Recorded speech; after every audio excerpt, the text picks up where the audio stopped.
Bonjour à tous, je vous invite à vous asseoir.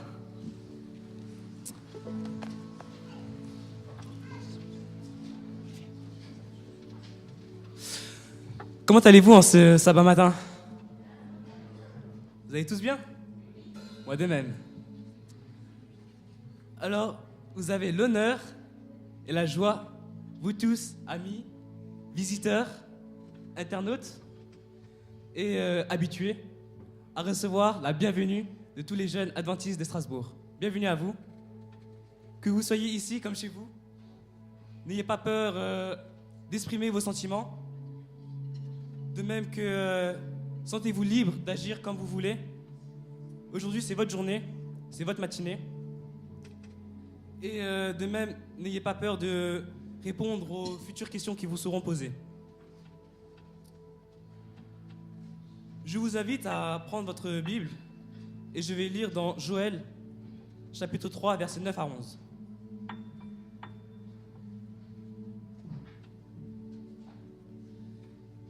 Publiez ces choses parmi les nations. Préparez la guerre. Réveillez les héros. Qu'ils s'approchent, qu'ils montent, tous les hommes de guerre. De vos oyaux forgez des épées, et de vos serpes des lances. Que le faible dise « Je suis fort ». Hâtez-vous et venez, vous toutes nations d'alentour.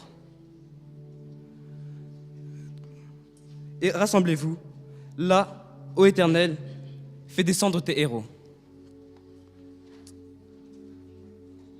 En ce sabbat matin, j'aimerais vous demander qui, durant la semaine, vit une routine. Se réveiller jour après jour, travailler, revenir à la maison, dormir, les enfants, et rebelote jour après jour, lundi, mardi, mercredi. Ensuite, on peut se dire que, bon, nous avons samedi pour déstresser de la semaine, venir voir d'autres personnes, surtout ne pas pouvoir travailler justement. Mais le sabbat peut être aussi une routine. Venir samedi matin, participer au culte, rentrer chez soi et se reposer l'après-midi. Mais aujourd'hui, je vous invite non pas à vivre un culte de plus parmi tant d'autres, mais à vivre une nouvelle rencontre avec Dieu. Aujourd'hui, je vous invite à ressentir ce culte. J'aimerais vous demander, les jeunes, ne répondez pas à la question que je vais poser. Qui peut me rappeler quel est le thème de ce mois de la jeunesse, s'il vous plaît? Quelqu'un? N'hésitez pas, hein. Josiane? En effet, impact sur ta vie. Ce matin, nous allons voir deux facettes de ce thème. Tout d'abord, l'impact que Dieu a dans notre vie. L'avant et l'après-impact, deux choses complètement différentes. Après cet impact, notre vie peut radicalement changer. Puis nous allons voir l'impact que nous, en tant que chrétiens, nous avons sur les personnes de la société, les amis, les collègues de travail, à l'école, dans la rue. Mais pour avoir un impact assez percutant sur ces personnes, nous avons besoin d'aide. Dieu doit être en nous pour pouvoir changer la vie d'autrui. Et certes, ce matin, nous allons parler d'autres personnes, mais je mets le doigt sur le moi, car est-ce que Dieu vit-il en nous, en vous? Et est-ce qu'une autre personne peut-il connaître les sentiments que nous pouvons ressentir en soi? Ce matin, je ne vous invite pas à vivre un culte comme les autres, mais à vivre une nouvelle rencontre avec Dieu. Et pour ce faire, je vous invite à chanter deux chants, Tel que je suis, et Je laisse à tes pieds mes fardeaux. Mais j'aimerais que vous chantez ce chant comme une prière, pour que vous puissiez, dès maintenant, ressentir ce lien avec Dieu. Après ces chants, j'aimerais inviter un ancien à venir prier à propos du thème impact sur ta vie. De même à répondre aux questions, est-ce que Dieu est avec nous? Et est-ce qu'une autre personne peut-il réellement savoir qui nous sommes? Merci, j'aimerais que vous chantez debout, s'il vous plaît. Merci.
Père Céleste, nous te remercions de ne faire exception de personne et de nous aimer tous, Seigneur.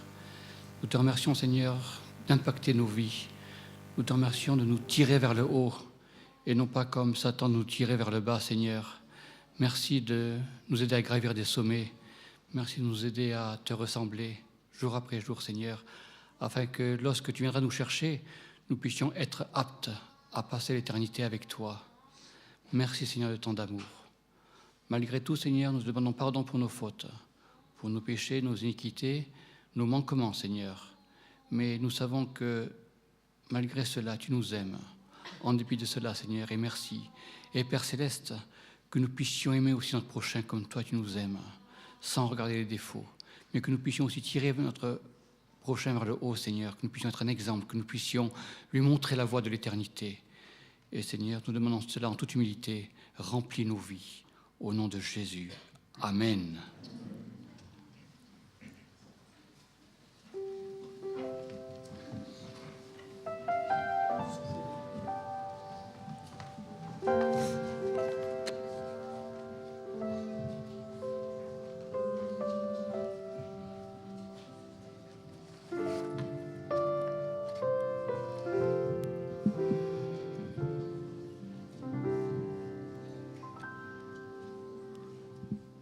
Bonjour à tous.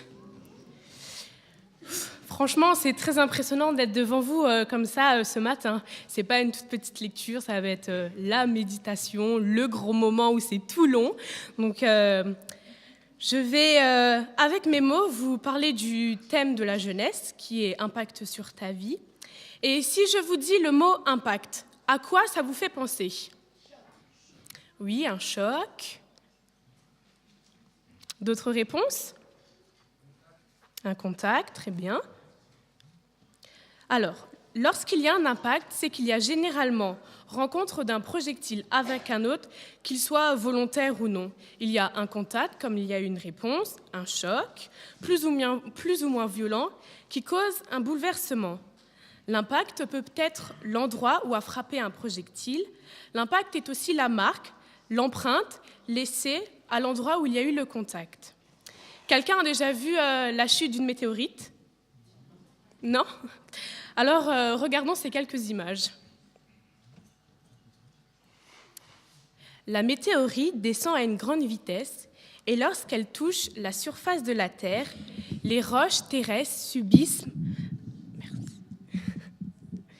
un métamorphisme d'impact, caractérisé par de très hautes pressions. Si elle tombe dans la mer, ça peut même créer un tsunami. En tout cas, l'endroit où la météorite est tombée n'est plus le même avant la chute et après la chute. Lorsqu'on se promène dans la rue, on est envahi par toutes sortes de météorites, les publicités. Sur certains d'entre nous même, ces publicités peuvent avoir un impact très important, car ça va nous donner envie d'acheter un produit dont nous n'avons pas forcément besoin. De même, certaines personnes nous impactent au point de nous faire changer d'avis et même parfois façon de penser. Il y a quelqu'un qui a marqué son époque, mais aussi tous les temps. Il s'agit bien évidemment de... Bravo ! Il n'a laissé personne indifférent. Partout où il est passé, les réactions après son passage étaient parfois soit positives, tant mieux d'ailleurs, ou soit négatives, malheureusement. Si je vous demandais quel a été l'impact de Jésus dans votre vie, nous les jeunes, on a besoin de voir l'impact de Dieu dans les vies. Je vais vous raconter un témoignage d'un jeune qui a témoigné à Paris lors de conférences sur le thème « Impact sur ta vie ». Sébastien Braxton raconte qu'il est allé un jour faire du porte-à-porte pour vendre des livres chrétiens et des Bibles. Il a vu une rue et il s'est dit qu'il n'avait pas le temps d'aller dans cette rue. Mais il a senti le Saint-Esprit lui donner une tape sur la tête en lui disant « Va dans cette rue ». Il s'est alors dirigé vers une maison. Il a toqué, il s'est présenté à la dame qui lui avait ouvert la porte. Il a dit qu'il vendait des livres. La dame lui a demandé s'il pouvait repasser le lendemain. Il s'est dit que c'était une gentille façon de dire non. Je pense que déjà faire du porte-à-porte, c'est pas très simple, parce que personnellement, je suis tellement timide que je pourrais pas aller chez les gens. Déjà pour lire un petit texte devant tout le monde, c'est la panique, mais en plus aller faire du porte-à-porte. Et déjà en plus, si les gens ils nous ouvrent et qu'en plus après ils font ah non merci, c'est bon, je veux pas, non merci, ça doit être très décourageant. Mais la dame a insisté, il lui a demandé s'il pouvait passer le lendemain. Il a dit ouais d'accord. En pensant en lui-même que c'est bon, je ne reviens plus jamais dans cette maison. Le lendemain, pourtant, le Saint-Esprit lui dit « Retourne dans la maison ». Il répond « Seigneur, elle se moque de moi, la dame, là, franchement, elle ne va pas m'ouvrir ». Il retourne quand même dans la maison, il frappe, la même dame ouvre, et pour changer, la dame lui dit d'entrer. Elle l'invite à s'asseoir, Et lorsqu'il rentre dans la cuisine, il voit sur la table un chèque. Il manque seulement le montant et le nom de la personne à qui ce chèque est destiné. La dame lui dit « Je vais acheter tous vos livres et toutes vos Bibles. » Il répond sans trop y croire, certainement, parce que tout acheter, waouh. Il fait « D'accord ». Elle lui demande le prix des livres, elle remplit le chèque, et à la fin, elle lui demande « Êtes-vous un ange ?» Il répond « Non ». La dame lui dit alors pourquoi elle avait posé cette question. « Un jour, j'avais fait un rêve. Je parlais avec un ange. Sa lumière était si éblouissante que je ne pouvais le regarder.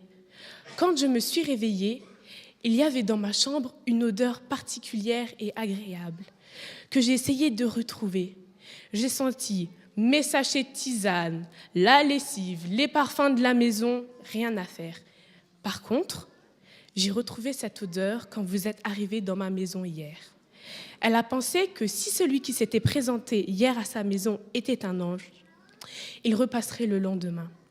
Et quand Sébastien est revenu le lendemain, elle s'est dit que c'était bien un ange, car elle avait senti cette odeur après le passage de l'ange. Surprenant, n'est-ce pas ? Sébastien n'était pourtant pas un ange. Ses livres et ses Bibles qu'il vendait parlaient de Jésus. Sébastien était en quelque sorte un représentant de Dieu. Il a accepté dans cette rue après avoir senti la petite tape comme un impact que le Saint-Esprit lui avait donné. Et il a accepté de retourner une deuxième fois dans la maison. Il a fallu que Sébastien sente la présence de Dieu pour permettre à cette femme, à elle aussi, de connaître Dieu. Elle a certainement lu les livres que Sébastien lui a vendus. La Bible nous parle de gens qui n'ont plus été les mêmes après avoir rencontré Jésus. Comme Pierre, par exemple, alors qu'il avait vécu 3 ans avec Jésus, et puis un jour, le regard de Jésus et celui de Pierre se sont croisés. Comme un impact causé par un projectile, Jésus a plongé son regard dans celui de Pierre, sûrement plein d'amour d'ailleurs. Et à partir de cet instant, Pierre n'était plus le même homme. Vous trouverez cette histoire dans Luc 22, verset 61. On parle souvent aussi de la femme samaritaine qui était venue puiser de l'eau près d'un puits, où se trouvait Jésus. Et elle est repartie sans sa cruche, avertir tous ses amis pour dire « J'ai trouvé une source dont une personne, j'aurai plus jamais soif, j'aurai plus besoin de me désaltérer. » Ce récit se trouve également dans la Bible, au chapitre 4 de Jean. On peut dire que Jésus a eu un impact sur ces 2 personnages. Quand on rencontre Dieu, ou parfois quand on entend parler de Dieu, de Jésus, de ce qu'il a fait sur la terre, il s'est passé quelque chose. Parfois même, il y a un changement dans la façon de penser, un changement dans la manière de faire, de notre caractère. « Si je vis, ce n'est plus moi qui vis, c'est Christ qui vit en moi », nous dit Galates 2, verset 20. Laissez-nous vous raconter une autre histoire de la Bible qu'on trouve dans Matthieu 9, verset 20. Jésus se leva, et voici une femme atteinte d'une perte de sang depuis 12 ans, s'approcha par derrière et toucha le bord de son vêtement. Cette femme errait comme une brebis perdue, dans sa honte, dans sa souffrance. Elle avait fini par faire partie du décor. Les gens passaient à côté d'elle sans faire attention. Et parfois, en tant que jeune, on peut se sentir un peu comme ça. C'est difficile d'entrer dans le monde des adultes, on recherche notre identité, on est perdu dans ce monde qui pourrait paraître un peu comme une jungle, la loi du plus fort. Et pour que cette femme soit guérie, elle a dû rencontrer Jésus. Il lui a fallu entrer en contact avec Jésus pour ne pas mourir, pour être guérie. Il lui fallait l'impact de Jésus dans sa vie pour être sauvée. Excusez-moi, je suis perdue. Parfois, nous les jeunes, on cherche à intégrer un groupe, mais ce groupe ne nous correspond pas forcément. Alors on veut, pour se faire intégrer, on va se vêtir d'un masque pour ressembler aux autres. On n'est plus pareil, on n'a pas d'identité, on est perdu. Comme cette femme sans identité, nous sommes parfois comme des brebis errantes.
Dans certains pays, on n'a pas accès à la religion et surtout pas à la Bible, parce qu'elle parle de liberté, la liberté de penser.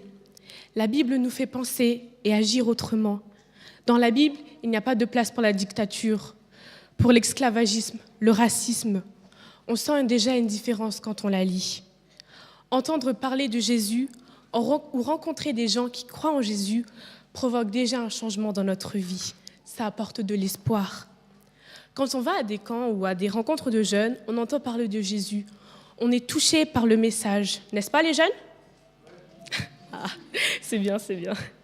Les miracles que Jésus fait à son époque et les témoignages de ceux qui parlent nous font du bien. Ça crée en nous une émotion. Un sourire se dessine alors sur notre visage. C'est comme une étincelle dans notre regard. On est content, on sent que quelque chose se passe. Parfois même, nos amis nous le font remarquer. Ils nous disent « Ah, toi, t'es différent ». Les choses sont différentes. La vie peut même paraître plus belle. Mais cette émotion ne suffit pas. Elle ne dure pas. On est vite envahi par nos habitudes, bonnes ou mauvaises, soit par toutes sortes de préoccupations, la routine, quoi. Quelque chose nous empêche d'être totalement libres. On s'est peut-être juste créé un avatar, un autre soi-même qui passe partout, qui va à l'église, à l'école, à la fac, qui choisit tel ou tel accessoire pour marquer quand même sa petite différence. Un avatar plus grand, plus fort, plus beau, qui présente bien, qui a une identité qu'on aimerait pourtant sincèrement s'approprier. Dans la Bible, on trouve un texte qui dit que nous sommes des filles et des fils de Dieu le Père. On est les héritiers du ciel. Franchement, pour des jeunes, un programme comme ça, ça donne envie, quoi. Tout un royaume, l'éternité. Pourtant, ce qui s'est passé à la croix ne peut pas nous laisser indifférents. Qu'est-ce qui nous retient encore pour que nous nous sentions bien ?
Souvenez-vous de Pierre.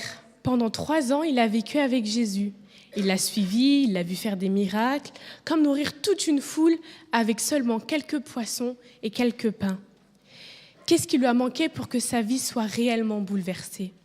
Notre pauvre femme malheureuse, honteuse, a entendu parler de Jésus. Pourtant, ça ne l'a pas guérie. Nous aussi, on a entendu parler de Jésus. On sent qu'on a changé. Nos habitudes ont changé. On vient par exemple chaque samedi à l'église parce qu'on sait que c'est le sabbat. Regarder la croix ne suffit peut-être pas. Savoir que Jésus est mort sur la croix ne suffit peut-être pas. Savoir même qu'il est ressuscité ne suffit pas. Même si bien sûr c'est très important. Même si le point de départ, c'est le départ de ma toute petite foi en tant que jeune.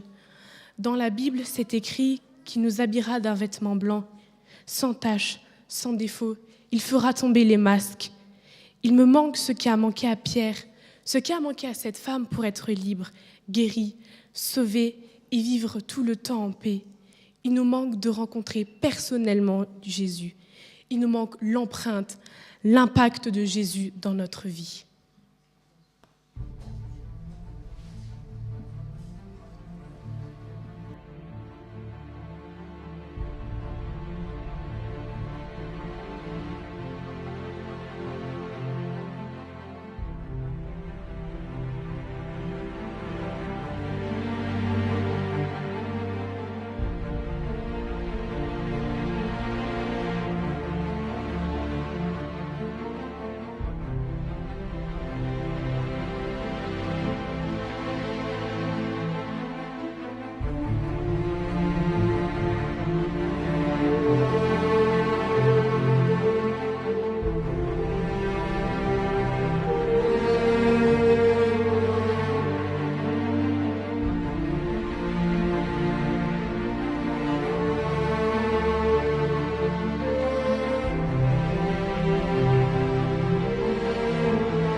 Nous sommes forcément transformés.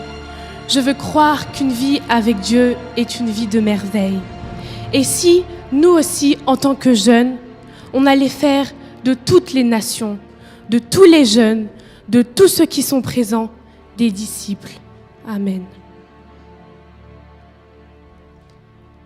Quelques jeunes vont passer dans les rangs afin que vous puissiez, vous aussi, recevoir l'impact de Jésus dans votre vie.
Bonjour à tous.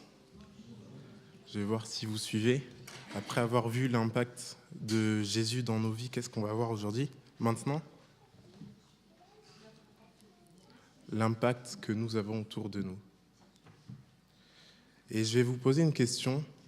Est-ce que ce matin, ou dans votre vie, il vous est déjà arrivé de vous demander, de vous dire non, ce n'est pas moi, j'en suis pas capable. Quelqu'un d'autre le fera à ma place. Personnellement, moi, ça m'est déjà arrivé. De penser que je suis trop petit et que la personne en face est trop grande et que l'obstacle est insurmontable. Mais nous devons savoir que dans ces moments-là, on a souvent tendance à oublier que lorsque Dieu est de la partie, nous sommes beaucoup plus grands et nous sommes beaucoup plus forts que notre ennemi. Et ce matin, j'aimerais bien vous parler d'une femme qui a fait un petit geste, mais dont l'impact fut énorme. La plupart des grands héros dans la Bible ont ont fait part de leur foi et ont changé le monde. On peut penser à Abraham, à Moïse, à David, à Joseph. Mais ce matin, je vais parler vraiment d'une petite fille qui a fait un petit geste, mais qui a eu un grand impact. Est-ce que quelqu'un pense savoir de qui il s'agit? J'ai entendu, en effet, c'est la servante de la femme de Naaman. La Bible ne fait qu'une seule référence sur elle. Elle est même inconnue, et l'auteur ne cite même pas son nom. Je vous invite à prendre vos Bibles, c'est dans 2 Rois, le verset 5, le verset 1 à 3.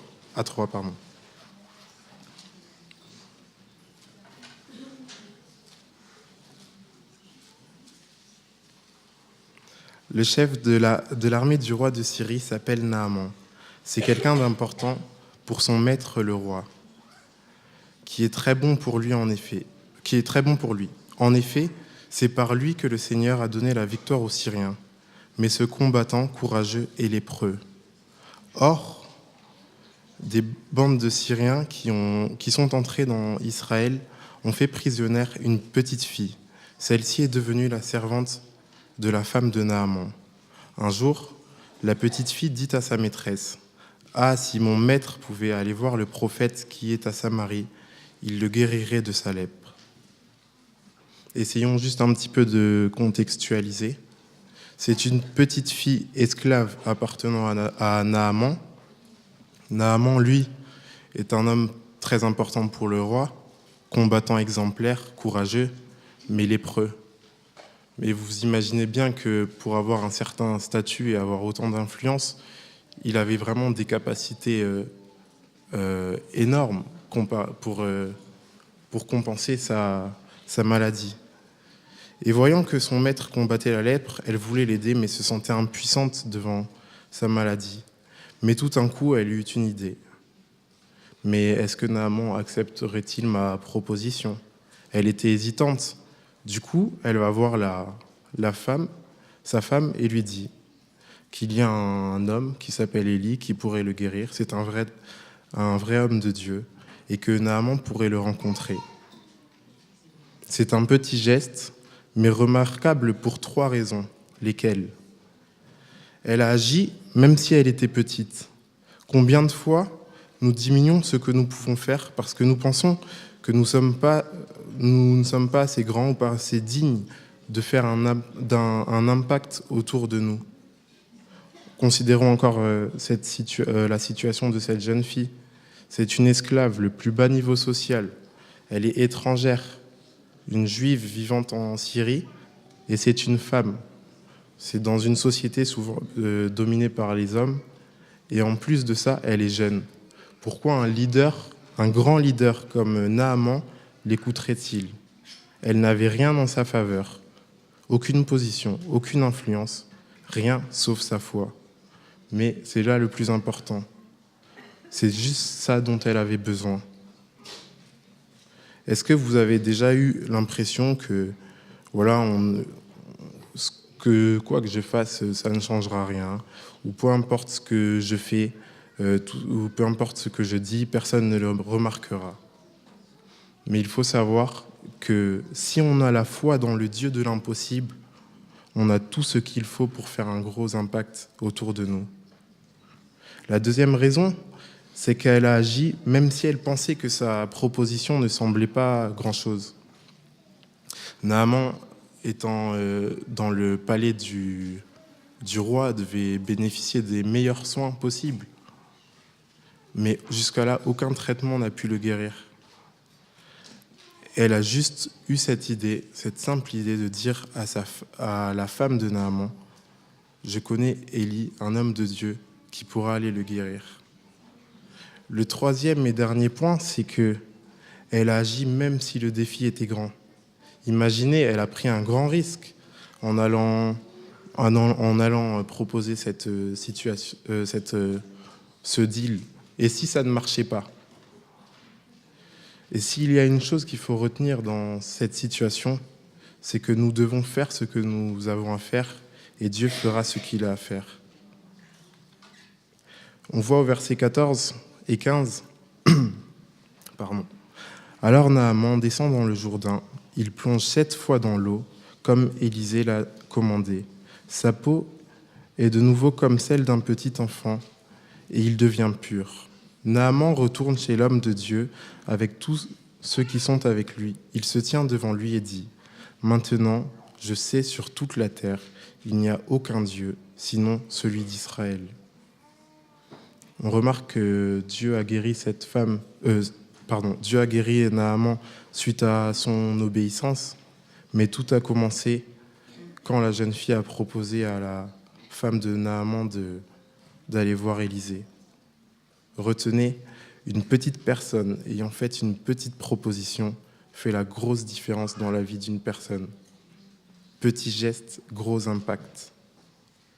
Aujourd'hui, avec cette histoire, on peut en tirer quelques leçons et avoir quelques conseils. Si on veut faire une grosse différence, il faut être confiant. Son maître a fait ce qu'elle lui a dit de faire parce qu'il voyait qu'elle croyait à ce qu'elle disait. Nous avons un grand Dieu et il peut tout faire. Alors aujourd'hui, il faut juste vivre comme si nous le croyons vraiment. Le deuxième point, c'est que si on veut faire une grosse différence, il faut être crédible. Cette jeune fille n'aurait jamais eu le courage d'aller parler si son travail comme esclave n'avait pas plu à sa maîtresse. Aujourd'hui, les gens portent énormément d'attention à la façon dont on se comporte, limite même plus, font plus attention à cette façon que ce que nous disons. Et je pense qu'il est important de faire ce que nous avons à faire avec le plus de rigueur et d'essayer d'être le meilleur dans ces situations-là.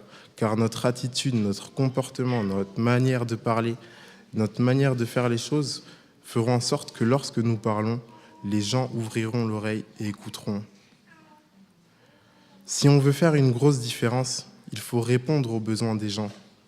Tout le monde a besoin d'aide et d'espoir, même les gens les plus puissants ou les hommes les plus riches comme Naaman. Et si on désire les aider et que eux, ils sont faibles dans leur foi, alors prêtons-leur la nôtre. Si on veut faire une grosse différence, n'ayons pas peur de faire quelque chose, même si ça semble être petit ou insignifiant, car seulement Dieu sait combien grand peut être l'impact d'un petit geste. Psaume 108, verset 14. Mais avec Dieu, nous ferons des exploits. C'est lui qui écrasera tous nos adversaires. Je répète les 4 points. Être confiant, être crédible, être à l'écoute des besoins et ne pas avoir peur de faire quelque chose, même si ça semble être petit ou insignifiant. Car même si le défi est grand, nous devons faire ce que nous avons à faire et Dieu fera ce qu'il a à faire. Amen. J'inviterai Noah à venir raconter une histoire et après cela, les jeunes chanteront un chant, il est capable, et les diacres passeront dans les rangs pour recueillir les dîmes et les offrandes.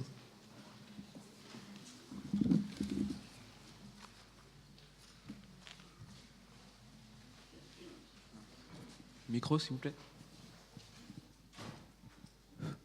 Allô. Ouais, merci.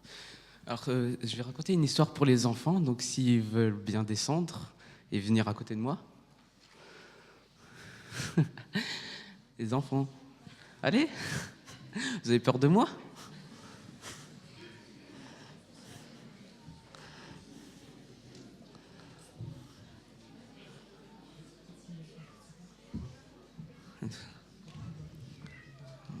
Très bien, on n'a que 2 enfants dans toute l'église. Bon, c'est pas grave, hein, mais... 3, 4, 5... Ah, il commence un peu à arriver.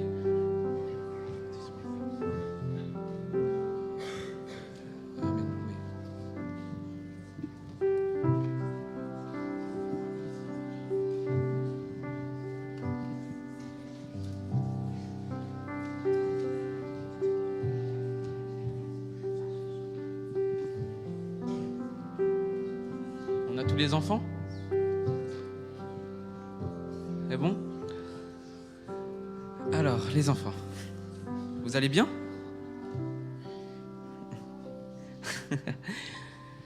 Est-ce que vous avez compris ce qui s'est passé juste avant? Les scènes, les explications, est-ce que vous les avez compris, vous? Non? Oui? Peut-être? Enfin bref, maintenant ce moment il est pour vous et c'est à vous. Et vous, là, je suis sûr que vous allez comprendre. Je vais vous raconter une petite histoire. L'histoire de... Ah, encore quelques-uns. L'histoire de Jimmy. Jimmy, c'était un clochard. Vous savez ce que c'est un clochard, un peu? C'est quoi un clochard? Un clochard, c'est quelqu'un qui vit dans la rue et qui peut. Voilà. Oui, c'est quelqu'un comme ça, qui est un SDF, un sans domicile fixe. Ça veut dire qu'il n'a pas de maison et qui bouge. Et donc, Jimmy, eh ben, il était là, assis à son abribus, et il pensait. Il pensait à quoi? Oh, à son enfance, quand il a fait pour la première fois du vélo, ou quand il jouait au foot avec ses amis. Vous faites ça, vous, de temps en temps? Jouer au foot ou faire du vélo, non? Vous n'avez pas d'activité? Ah si. Tu fais du foot? Non? Ah, tu fais tout, toi? Tennis? Oh là là, on a des sportifs dans l'église. Hein. Et donc, Jimmy pensait à ça quand il était petit. Et quand il grandissait, il est devenu plus tard adolescent. Il aimait bien ses parents, mais il avait vraiment besoin de liberté. Donc, il commençait à les écarter, à trouver de meilleurs amis. Et puis, il commençait à fréquenter de mauvaises personnes. Ah, c'est le côté mauvais de la chose. Hein. Et il faisait des choses de plus en plus mauvaises. Et puis un jour, il avait besoin de beaucoup d'argent, mais il n'osait pas le dire à ses parents. Alors un jour où il était seul à la maison, il savait qu'il y avait cette commode dans ce couloir et qu'il y avait dedans toutes les économies de ses parents. Et à votre avis, qu'est-ce qu'il a fait? Est-ce qu'il s'est dit rien faire? Qu'est-ce qu'il a fait? Peut-être il a peut-être pris tous les sous. Ah. En effet, tu as raison. Il s'est dit, bon, c'est pas grave, je vais prendre tous les sous et je vais m'acheter ce que j'ai besoin. Ce qu'il a eu besoin, pas d'importance, c'était des choses vraiment... faudrait pas les mentionner dans ce lieu. Mais il eut tellement honte de ce qu'il avait fait que finalement, il n'osa plus revoir ses parents et il partit. Et il fit des choses de plus en plus mauvaises, à tel point qu'un jour, il se retrouva en prison. À votre avis, pourquoi il s'est retrouvé en prison? La prison, c'est quelque chose de très vilain ou c'est quelque chose de très gentil? Très vilain. Oui, très vilain, en effet. Et donc, il était là, seul dans sa cellule, et il s'est remis à penser à son enfance à nouveau, et comment il a été très, très, très méchant avec ses parents. Et donc, il s'est dit, il faudrait vraiment que... il faudrait que je me réconcilie avec mes parents, mais est-ce qu'ils auraient envie de me revoir? Mathieu. Oh. Et donc, quand il sortit de prison, Jimmy écrivit une lettre à ses parents. Il écrivit une lettre dans laquelle il disait qu'il regrettait amèrement, qu'il était vraiment très seul et qu'il ne savait plus quoi faire. Il s'ennuyait? Oui, pourquoi pas aussi. Et donc, il écrivit cette lettre à ses parents et leur dit, si jamais vous voulez me revoir, accrochez un petit mouchoir blanc à la fenêtre de ma chambre. Comme ça, je saurai que vous voulez me revoir et je passerai. Et il a signé Jimmy. Et donc, nous revenons au présent où Jimmy est où? Si vous avez bien suivi l'histoire. Les enfants quand même qui répondent. Donc oui, Jimmy est sous un abribus, donc, et il pense. Et donc il se dit, qu'est-ce que je dois faire? Y aller, à 2 pâtés de maison, il y avait sa petite maison en briques rouges, et il ne savait pas quoi faire. Il se disait, il pensait, qu'est-ce que mes parents vont penser de moi quand ils vont me voir? Je suis vraiment mal vêtu, j'ai des chaussures trouées, j'ai un vieux bonnet gris sur la tête. Non, franchement, ce serait moche de penser que mes parents voudraient encore de moi. Et donc il s'est levé de son abribus et il a commencé à marcher. Et tout en marchant, il pensait. Il pensait à quoi? Il pensait, est-ce que ses parents avaient vraiment reçu la lettre? Oui, peut-être. Ou peut-être que non, ils n'avaient pas reçu la lettre, elle s'était perdue. Ou que s'ils l'avaient reçue, que finalement ils l'avaient brûlée. Ce serait vraiment horrible, mais bon, c'est une possibilité. Et il pensait à ça, Jimmy, et il commençait à avoir peur de la réaction de ses parents. Et finalement, il arrive à ce coin de rue où, si jamais il le dépassait, il voyait sa petite maison en briques rouges. Et là, il resta planté devant ce coin de rue, et il attendit, il attendit, il attendit. Pendant 30, voire 1 heure, non, même 2 heures, il attendit devant parce qu'il ne voulait pas savoir qu'est-ce que ses parents voulaient penser de lui. Et donc, à un moment, il décida, il prit son courage à 2 mains, et il passa le cap, et il regarda la maison. Et là, je vais demander à tous les adultes qui ont peut-être reçu un papier en début de culte, peut-être pas tous, et je vais leur demander de le lever pour voir quel était ce que Jimmy a vu. Les enfants, vous pouvez me dire qu'est-ce que Jimmy a vu? Qu'est-ce que Jimmy a vu, les enfants? Des papiers. Et de quelle couleur? Blanc. Est-ce qu'il a vu juste un petit blanc ou un grand blanc? Un grand blanc, exactement. Jimmy a vu un grand blanc sur sa maison. Il n'y avait pas seulement un petit mouchoir sur cette maison. C'était tapissé de couvertures, de torchons, de tout ce qui était en blanc dans cette maison était accroché au mur. Je crois que ses parents voulaient vraiment qu'il ne loupe pas cette maison pour être sûr que Jimmy revienne. Et ça a eu un gros impact dans la vie de Jimmy. Et il a changé, je pense. Enfin, je ne le connais pas personnellement, donc... Et donc voilà, c'est la fin de cette histoire. Et qu'est-ce qu'on peut en tirer? Hé, calmez-vous, c'est qu'une main. Et donc, qu'est-ce qu'ils ont tiré de cette histoire? C'est que les choix de notre vie décident de ce qu'on va vivre. Et certains ont plus d'impact que d'autres. Et donc, c'est pour cette morale que j'ai fait cette histoire. Voilà. Alors, c'est bon les enfants? Vous avez compris? Le thème? Non? Pas plus. Bon, j'ai servi à rien, c'est pas grave. Allez, vous pouvez revenir chez vos parents. Allez. Pardon, Mathéo.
Infiniment, abondamment,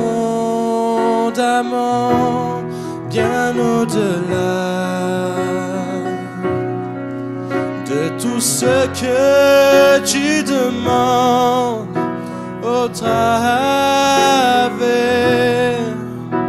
de la puissance qui agit en toi.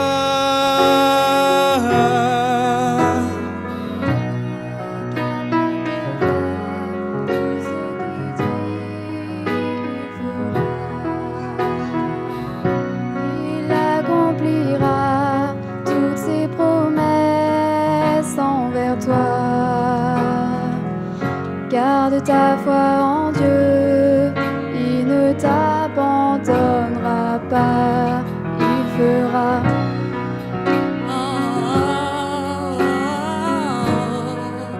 Il fera. Si tu crois qu'il est capable, si tu crois qu'il est capable, chante tout ce qu'il dit. Il fera,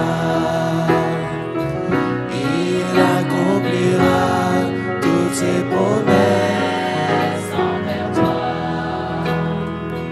Garde ta foi en Dieu, il ne t'abandonnera pas. Il fera. Peuple de Dieu, célèbre la justice, la puissance de ton Dieu. Oui, il fera.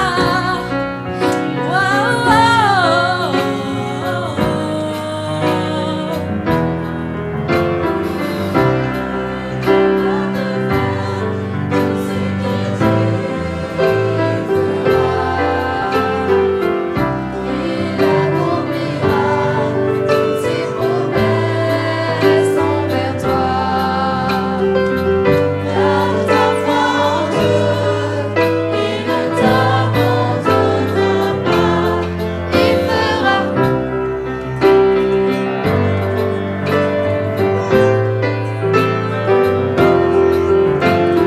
Oh, oh, oh, oh, il fera.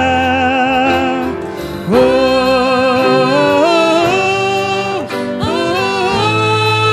il fera. Oh, oh, oh, il fera. Oh,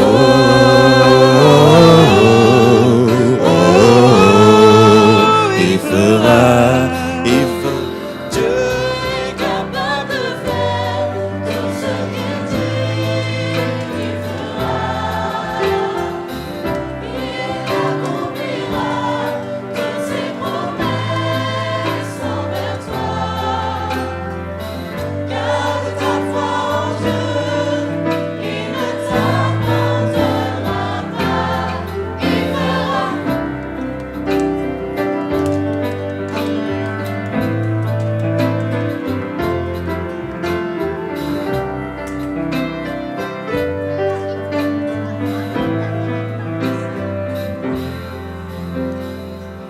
Garde ta foi en Dieu, il ne t'abandonnera pas, il fera.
Seigneur, nous te remercions pour ces 10 offrandes que tu nous donnes. Seigneur, nous te donnons ces 10 offrandes comme remerciement à une partie de ce que tu nous donnes, Seigneur. Fais en sorte que ces 10 offrandes puissent accomplir ta volonté, Seigneur. Bénis les mains qui vont s'occuper de ces 10 offrandes. Ton amour et ta grâce. Amen.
Tu es l'alpha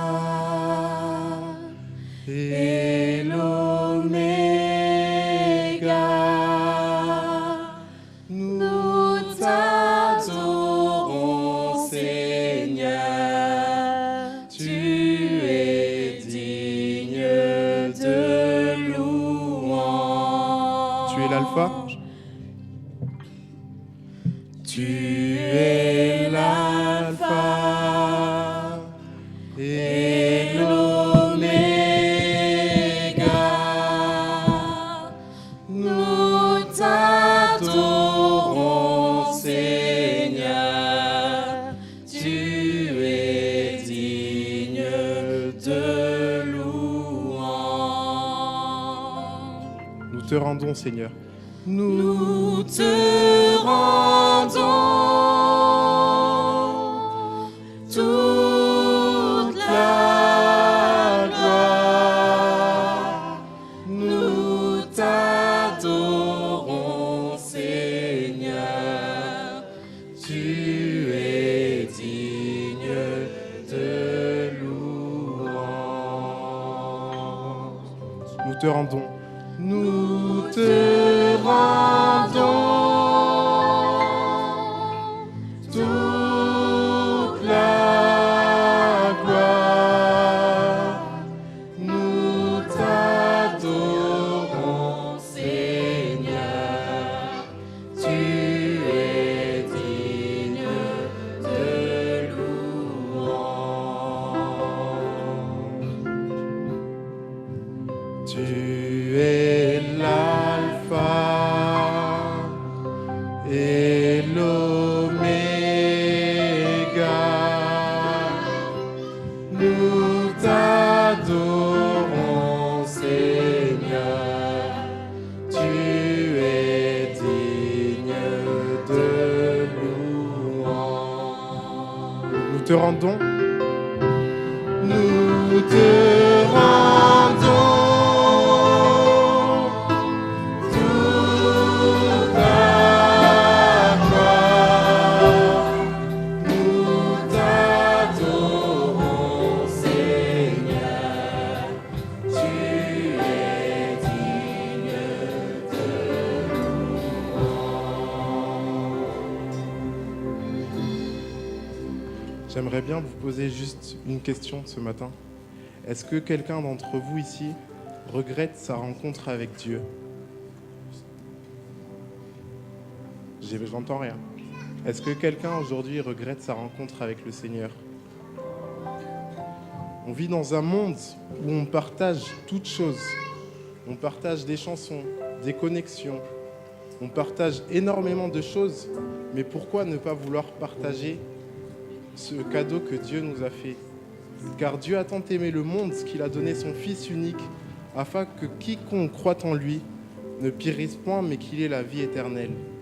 Ce matin, je vous invite à rester debout et à chanter vraiment ce moment de partager et vivre ce moment de louange comme si c'était vraiment le vôtre et que vous vous adressiez vraiment à Dieu. Les chants qui vont suivre, vous les connaissez, limite même par cœur.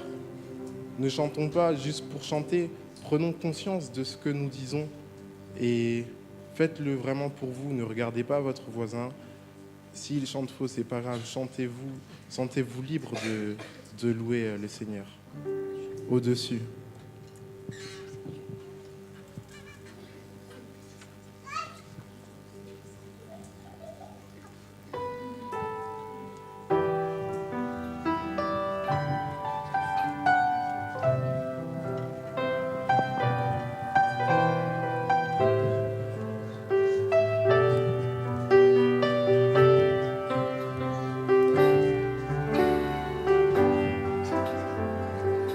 Au-dessus des puissances, au-dessus des droits, au-dessus de la nature, de toutes choses qui soient, au-dessus de la sagesse des hommes. Tu étais là avant que le monde soit. Au-dessus des royaumes, au-dessus des trônes, au-dessus des merveilles que le monde est planté, au-dessus des richesses, des trésors de la terre, rien ne peut égaler ta splendeur.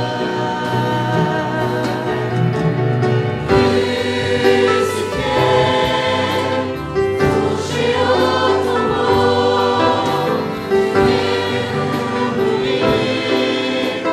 seul abandonné comme une rose, désignée sous l'eau, tu es tombé dans le Très-Haut pour moi. Oui, ce matin, Seigneur, nous voulons chanter un chant d'amour.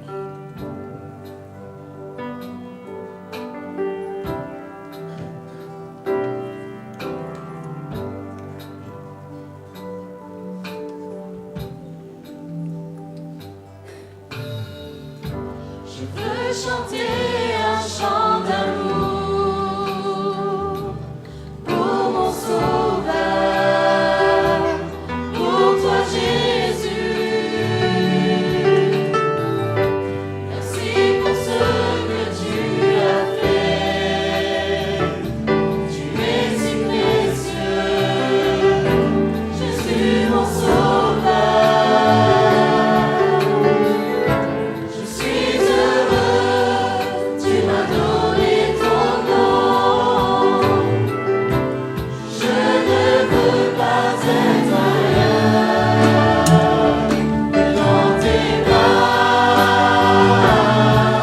d'amour, que dans tes bras d'amour, tout près de toi, contre ton cœur, dans tes bras d'amour. Attire-moi à toi, Seigneur.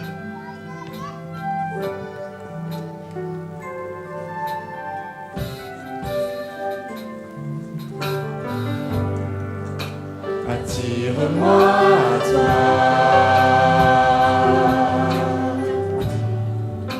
Ne me laisse pas. Je veux tout abandonner.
Tu es tout pour moi. Tu es tout pour moi. Sans toi, je ne peux vivre. Tu es tout pour moi. Garde-moi près de toi.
Dans Matthieu 5, verset 13, il est écrit: Vous êtes le sel de la terre, mais si le sel perd sa saveur, à quoi la lui rendra-t-on?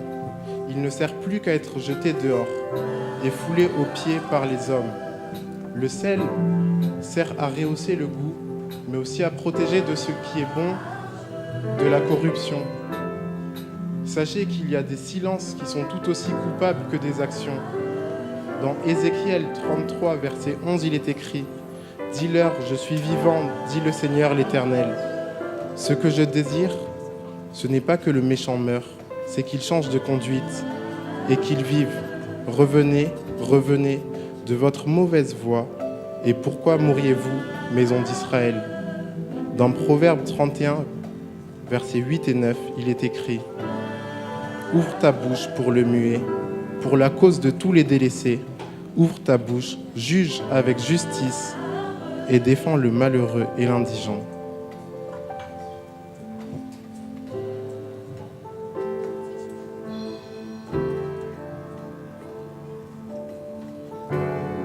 Aujourd'hui, je vous invite, à partir du moment où vous franchirez le seuil de l'Église, de mettre en application ce que nous avons vu aujourd'hui.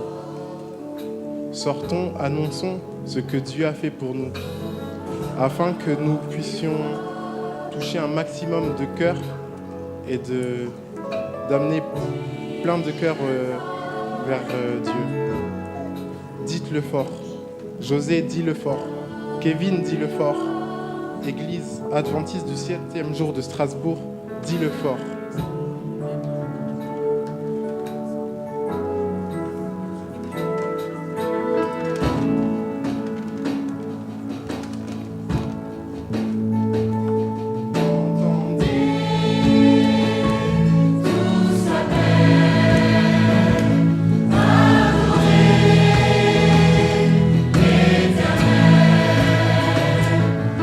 Famille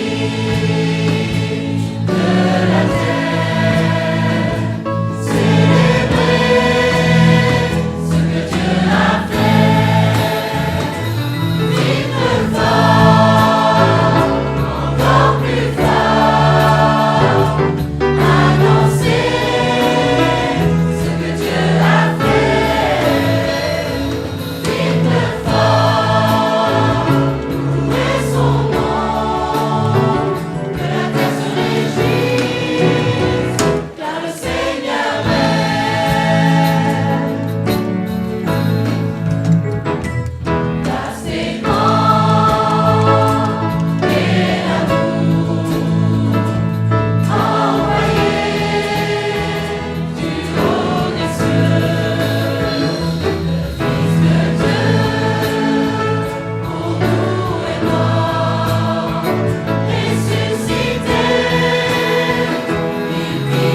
Je vous invite à incliner la tête pour la prière.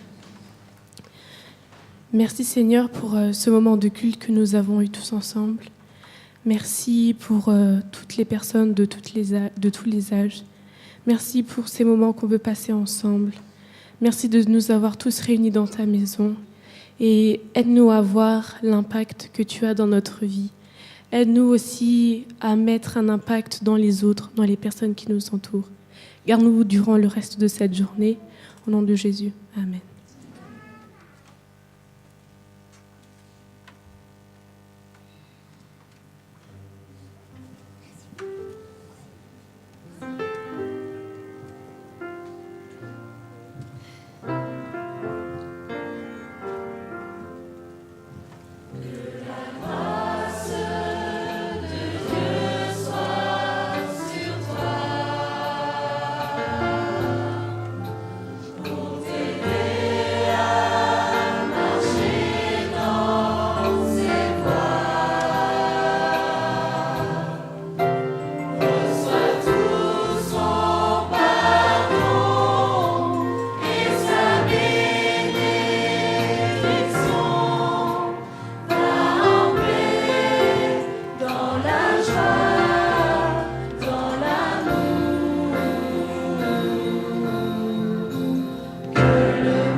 Après que tout le monde soit sorti, inviter les parents des compagnons à rester dans l'église. Merci.